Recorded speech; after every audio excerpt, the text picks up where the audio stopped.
Hi, my name's Jade Sullivan. I am 44 years old. I live in London, in Pimlico, southwest London. I'm a freelancer in marketing, advertising and media. I try to get more diverse people working in that field. I am a mother. I'm a wife.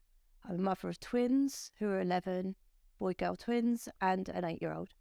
And how do I describe myself? I would describe myself as mixed heritage. My father is Jamaican. He came here when he was 8. And my mum's English, white English. My mum's blonde hair with blue eyes, and my dad is dark-skinned Jamaican.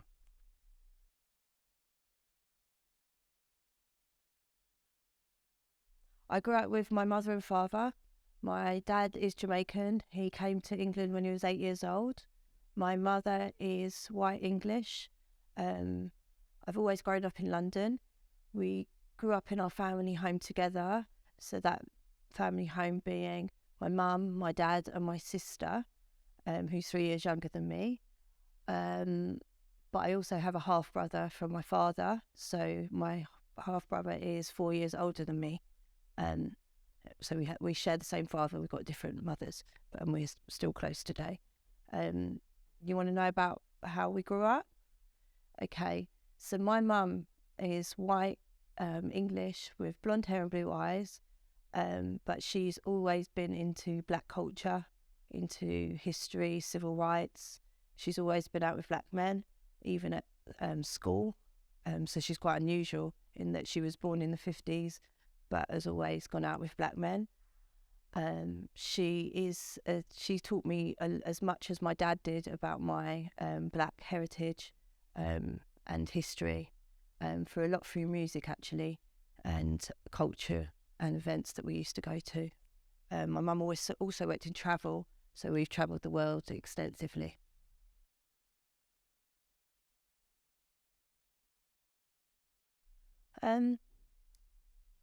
Difficulties growing up. I think that being of mixed heritage, you're sometimes never white enough or never black enough. So you kind of have an insight, a different viewpoint of everything. So you're always aware that you're never quite black enough, never quite white enough, and you're kind of somewhere in between. And even if you find another mixed person, they'll probably have different, dynamics to what you have. In regards to growing up, one of my youngest childhood memories is of me when I was about 5 years old. I think I was walking down the street with my mum, and my mum was pushing my baby sister in the pushchair. And I said, and I don't know why I said this, but I said, "Mummy, I wish I would be, had blonde hair and blue eyes like you." And my mum stopped the buggy and she said, "Jade, one day, all people want to look like you." And I guess that's how we are now, in that they're mixed heritage people are the biggest types of people in the world and the UK.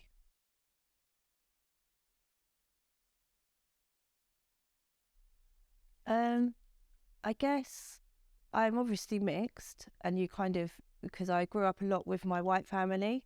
I used to always go to my nan's, and with all my cousins. I've got lots of white cousins, but I guess I've always known I'm mixed. But if you had to ask me how I identify or how my family identify me, I would say black, because black is the first thing you see, whether what shade it is. And obviously, as I said, I've grown up very much with black culture from day dot. So it's never been like that I felt odd or different, or in my family, I'm just who I am, and I'm mixed and I'm black, I would say.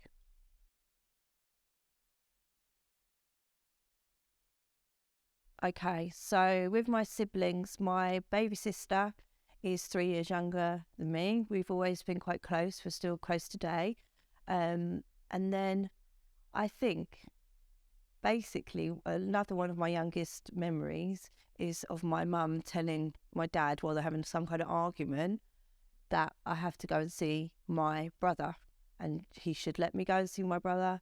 But that didn't actually happen till I was about 9 years old, and he was probably, if I was 8 or 9, so if I was 8, he was probably about 12. So, and then I kind of was that family person to keep us all together. And I actually think my black grandmother, my Jamaican grandmother, probably told me about my brother, because when I used to go around her house, there was a picture of a little boy who looked like me, and we all really look alike. So I was very happy when I finally got to meet him. And my siblings, I guess me and my sister, we take on quite a lot of the black kind of cultural heritage, in that, like, we're from West London, we'd go carnival, we'd, eat West Indian food, we'd always have the music blaring in our house, my mum blaring the music as just as loud as my dad, and teaching us all our black history through music and culture and news stories.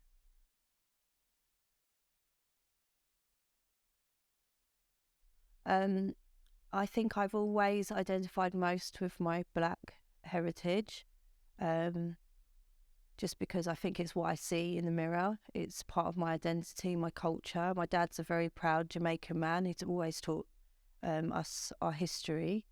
And I think one of the defining moments from another childhood memory was when I was, I reckon, 8 or 9 or so, that apartheid was still going on in South Africa.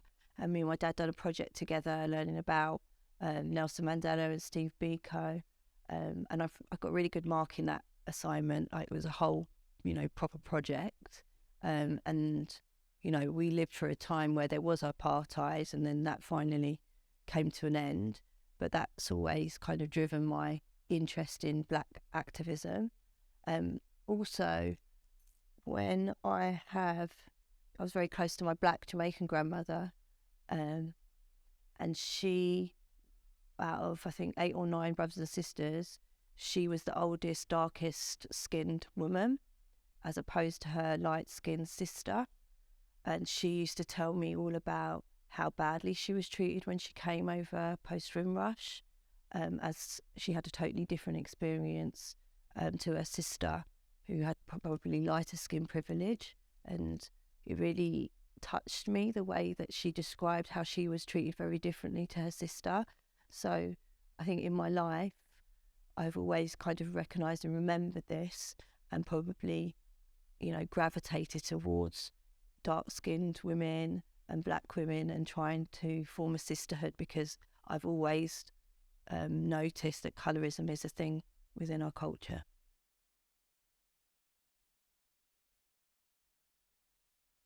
I don't actually think I had identity issues. I think I've always thought about identity and treated it like an art project.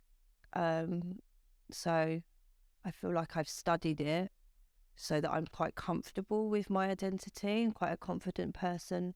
And with what has been instilled with me from my parents, I think I'm quite secure in my identity, and I've always loved black culture and all the beauty and depth it has, if that answers your question.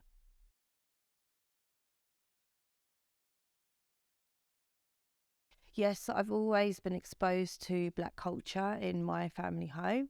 Um, my dad has always talked to me and taught me about, Christopher Columbus, the Arawaks of Jamaica, Marcus Garvey, Mary C. Cole. So where I wouldn't get that education at school, my father has always been telling me that since I was little.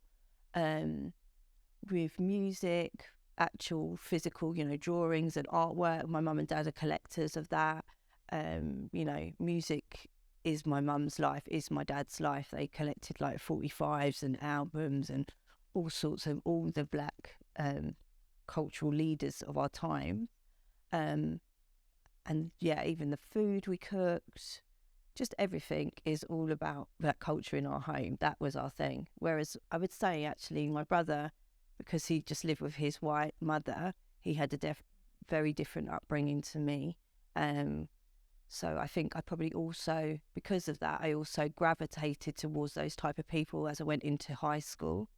And then I can remember when I was probably about, I don't know, 12, 13, 14, 15, reading like Malcolm X book,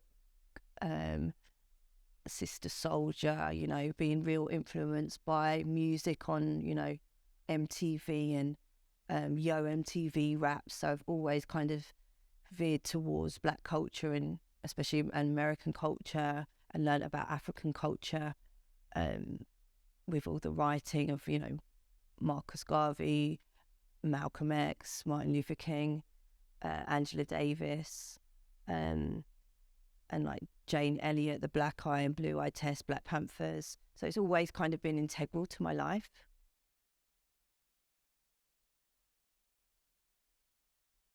Another one of my earliest memories is knowing that I was different, because I don't think I ever felt different, because my mum and dad have always talked around these things. So now going back to when I was 4 or 5, and I'm on the carpet on reception, and I've got my hair plaited in braids with beads on, and all of the children were playing with my hair, and I could hear the knocking of. I hate to this day having my hair touched or anything done with it, really.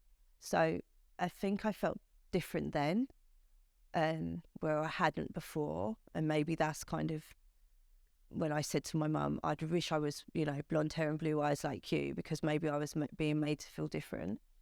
And then, yeah, I think other than that, it's probably like a racist incident that happened when I was probably about 9, and I came out of London to go to Norwich to stay with my white friend from school, and somebody in the swimming baths, a little boy, called me the N-word, and that was a horrible experience, and I did feel very different and very alone.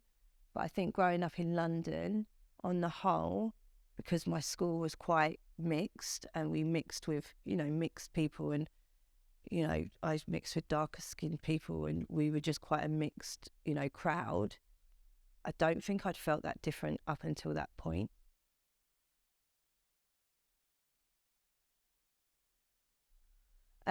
So my mother's father was quite racist. So he wasn't the best granddad to any of his grandchildren, because he just went and done his own thing. So my grandfather was a grenadier guard. So the guys who wear the red suit and the big bear hats. But my mum had always gone out with black men. So I don't think he had a good relationship with any of his children, but he was known to be racist. So I didn't meet him till he was on his deathbed. And he was a known racist. Also, I have seen on, you know, social media now, and an uncle that I thought, you know, me and him had a connection, because he's always been a great uncle to me, like a brilliant uncle to me. He's white, but when George Floyd came out, I saw a different side to him of the things that he was posting, which was quite disappointing, really. And any other racist things? I mean, other than that, I think, you know, a lot of my family are white, and, you know, I get along with them, and I've spent time growing up with my cousins. I guess it seems like people, because I'm quite kind of like a black activist, or, you know, quite pro-black, like friends or family probably just don't understand where I'm coming from a lot of the time, and try to remind me that my mother's white. And I'm like, well, I don't really need you to tell me that. My children are taking the piss out of me because I'm so pro-black, calling me a reverse Oreo, because I'm like white on the outside, black on the inside. But, you know, at the end of the day, everybody's of mixed heritage, really. And, you know, Malcolm X was mixed, Bob Marley was mixed, you know, like it's who you are. You know, colour is important, or is it important? Or is your culture really important? I think your culture is important, and it's good to be proud of your culture, especially in the times that we're living in right now. Racism still does exist, unfortunately. There is actually no such thing as race. It's a social construct made up by white men to put black people in boxes. And this here is just a little bit of melanin in your skin. And we're all actually, if you look into the facts of the gene pool, we all come from someone in Africa. So, yeah.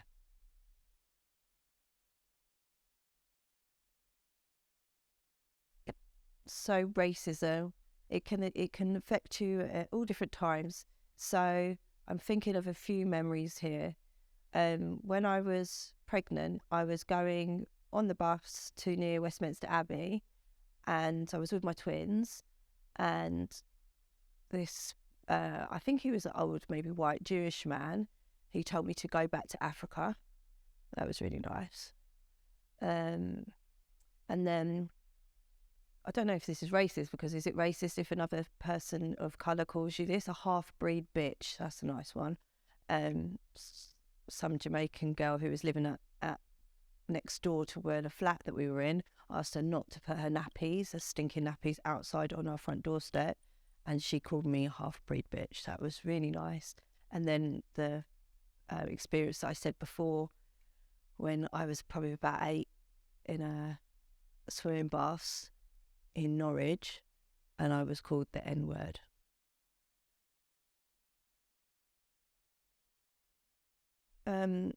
Thinking back to school days, I grew up in West London, and actually, I've always had black friends, I've always had white friends, and a lot of them I'm still in contact with now. So we're quite a mixed group, I would say. Very quite London, multicultural London. But I've always liked black men. I'll just say that from the morning. But yeah, we mixed. Aha. This is what I forgot to say. Okay, so when I was 11, me and my best friend, I loved her because she looked like the girl out of Annie. And when I was 5, I was like, that was my favourite film, and my best friend is Annie now. That's her. But when we went to try and go to high school, her parents, so I used to literally live at his house, like literally every weekend I'd be there from probably 9 to 12. I'd be around their house, you know, white family, lived around the corner.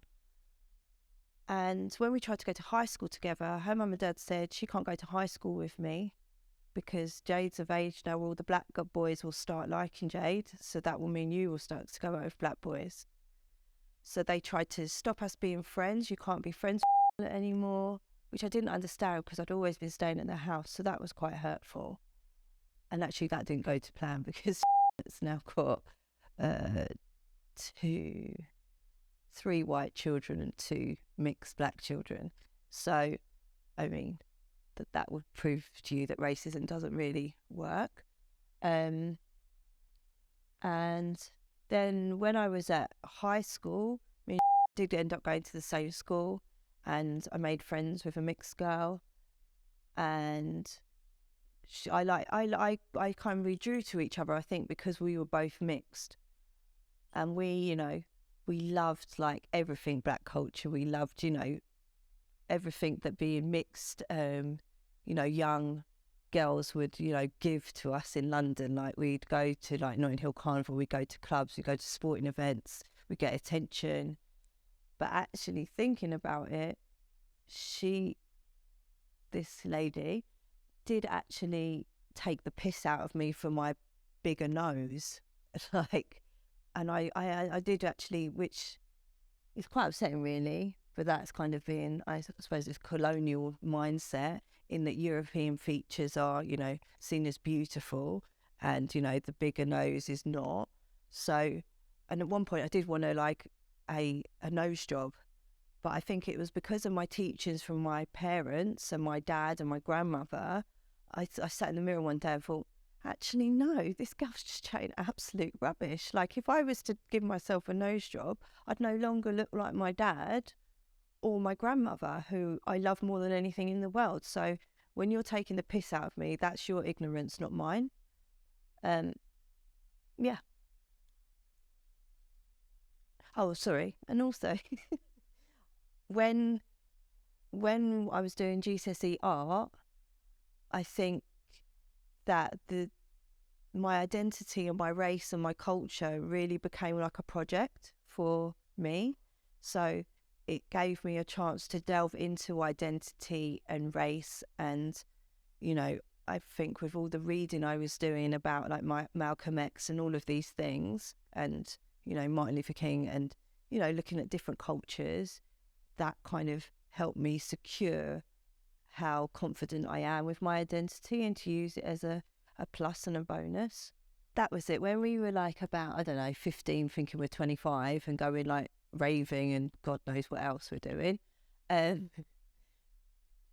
was a rumour going around because we're the mixed girls, and I really wanted to go Tudor Rose because I loved like dancehall music and ragga and reggae and all of that. But there was a rumour going around that black girls would chop off your hair. So I never ended up wanting to go because I didn't want my hair chopped off. But I think, you know, I don't even know if that was true or not. Maybe it's just a rumour.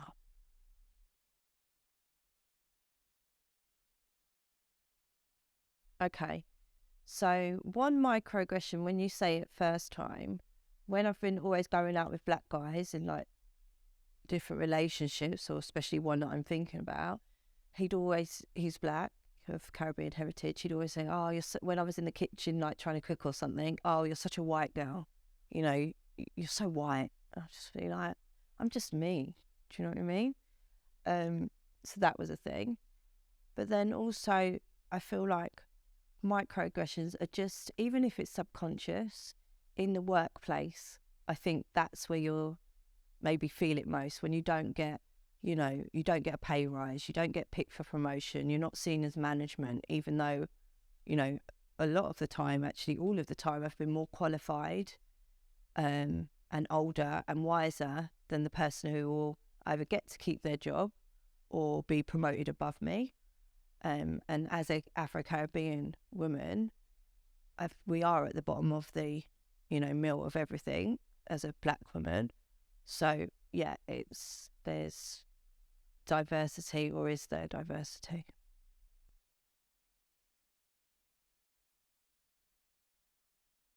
Yeah, just as I think everybody else, every black person who lives in this country experiences systemic racism, whether that be getting followed when you're in a clothes shop and a security guard following you around, or, you know, when the police come to, you know, deal with you in a certain way, or whether you are 4 to 5 times more likely to die in childbirth, like I was left to birth my twins alone, or whether it's, you know, not getting listened to in the same way a white woman would get listened to if she was in hospital having a baby, or, you know, in the doctors, and you're getting called aggressive or arrogant or, you know, rude when you're just voicing a valid opinion at, you know, work or in the, you know, any kind of institutionalized place where you have got just as much rights as the white lady, but she will get treated very differently to the way you are treated. So yes.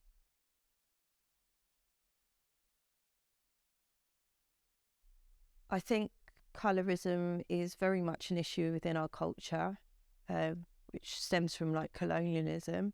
I think there is a lot of work to do with being honest and open with how, you know, we speak to our children to teach them that colorism isn't okay.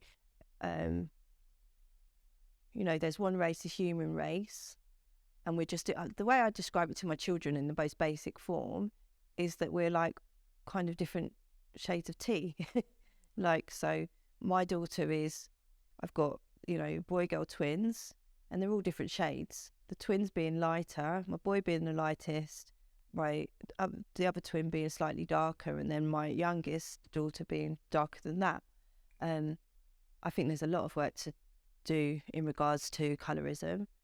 I think that the way black women are treated in such a terrible way a lot of the times is disgusting.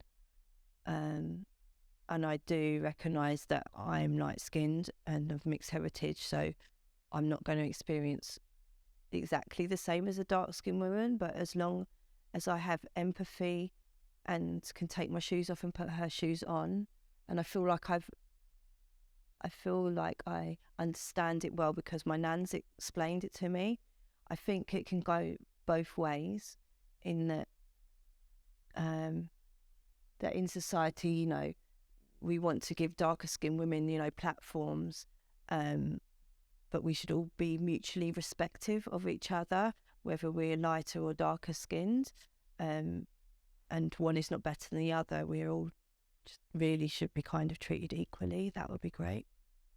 And have you experienced colorism? Have I experienced colorism?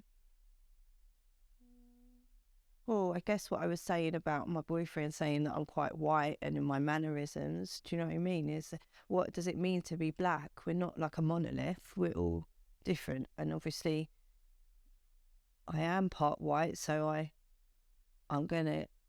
can act, I'm quite a chameleon, to be honest, and I can act really black or I can act really white.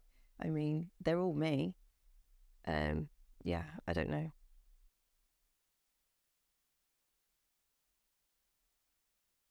I think as a light-skinned girl, you're kind of, you know, when I was growing up in or when I'm thinking about music videos, you know, light-skinned girls have always got like a persona about them, you know, light skin with curly hair. My hair did used to be curly pre-kids.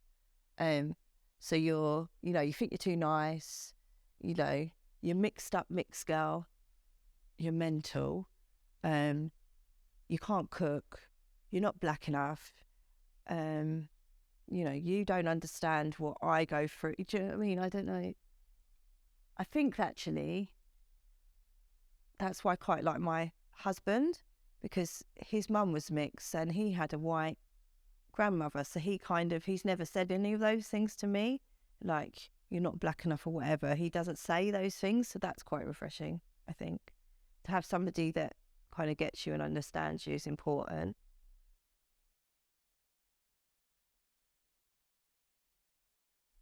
I would say so.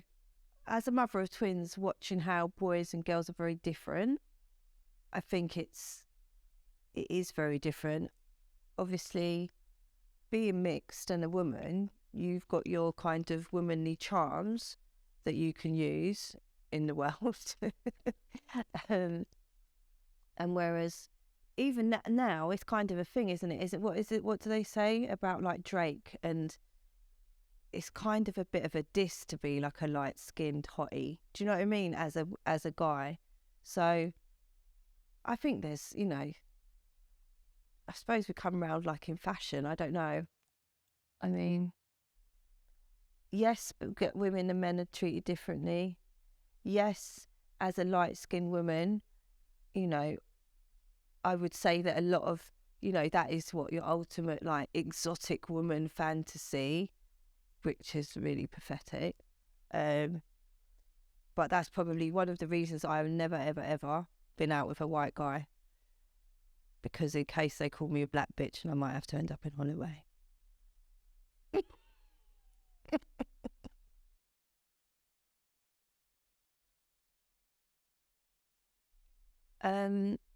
I would say I probably have subconsciously. You know, you always kind of, especially back when I grew up, it's thankfully changed now, that, you know, it would always be the light-skinned girl with long hair in the music videos. So in that respect, I've done all right with boyfriends because I was in fashion all of the time.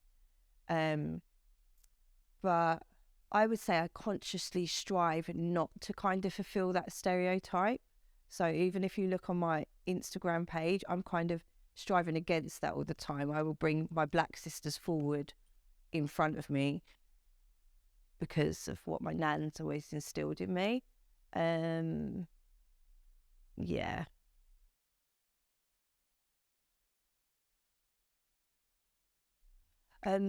So I think that because of my upbringing and what my grandmother taught me about her, you know, her dark skin and her being treated very differently to her light-skinned sister, I think subconsciously or very consciously, I've taken it on my shoulders to kind of very, you know, forcefully teach my children and to try and change the world in that this colorism is not acceptable. You know, we are equal. Racism isn't mental illness. And the purpose of my life is to make sure that my dark-skinned daughter or any dark-skinned person, they shouldn't, in 10 or even 5 years' time, shouldn't still be experiencing the same levels of racism that they've been going through for a long time since slavery.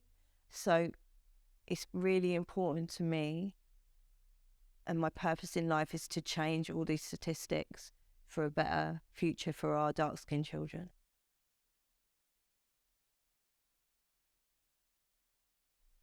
The way I teach my children about their mixed heritage is always be informed, never take things at face value, research your history yourself, especially with the school system. It doesn't even teach the only little bits of Black history.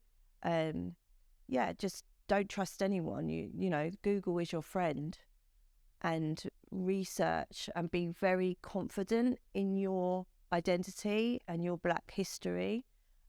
We are the ancestors of the children of the slaves that got away, so we have to take pride in that, and that there were kingdoms and great technological advances all invented by Black people.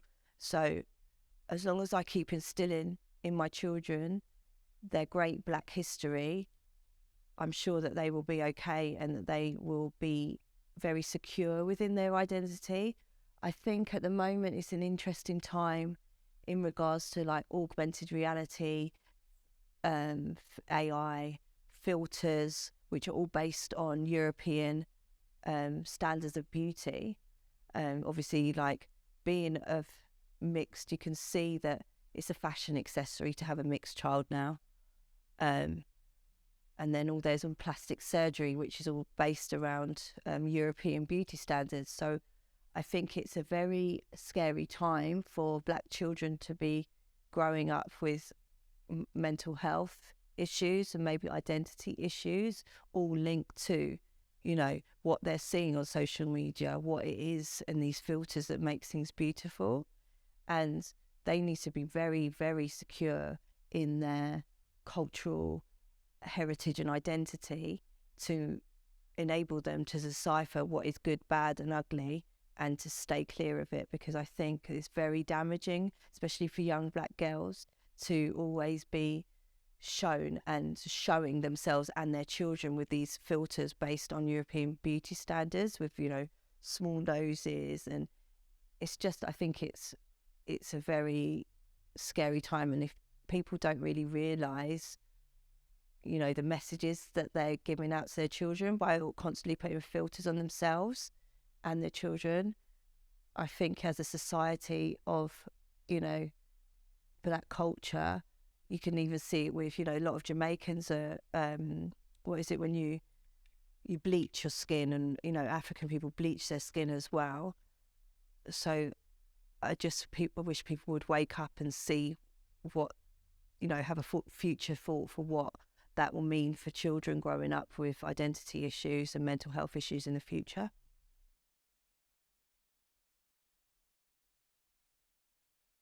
So when I was younger, I used to be called half-caste, and I used to describe myself as half-caste, which we know now is a really derogatory term.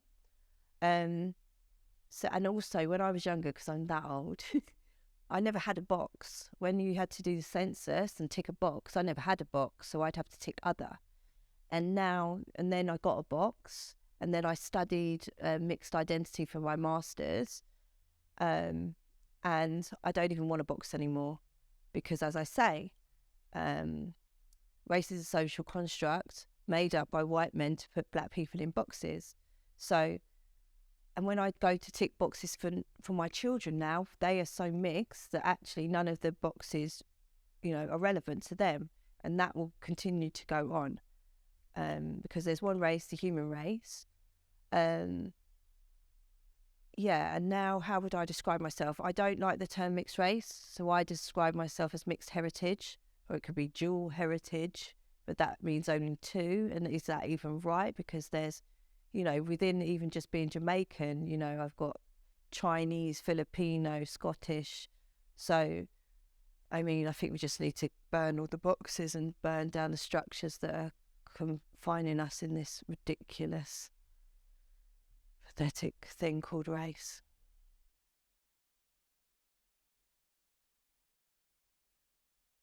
Okay, there's a great poem by Marcia Root, and she says that you can define yourself as both. You don't have to be one or the other. So I define myself as both, mixed, heritage, and black, because there's also figures of one drop rule in America, right? So if you've got one drop, you're black. That's the rule. And also, to me, we're stronger together. This racism isn't going away. And how are you going to start defining, who's mixed? Are they mixed enough with black, or are they not? And it just makes no logical sense. We should all be striving for a changed world, and in order for the world to change, there's strength in numbers.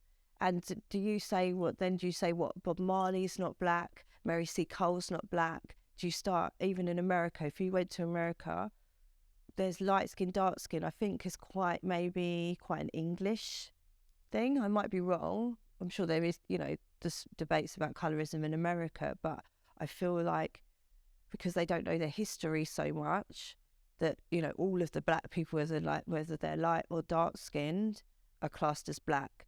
Whereas here, as long as we're squabbling about colorism and the darkest skin tone to the lightest skin tone, I feel like we're missing the most fundamental point, is that we need to change the world for the better. And as race doesn't even actually exist, it's a social construct made up by white men to put black people in boxes. We need to break down those boxes, and any, obviously a debate is going to be continuing on, but, Malcolm X was of mixed heritage. Are we holding that against him, or is it how you speak?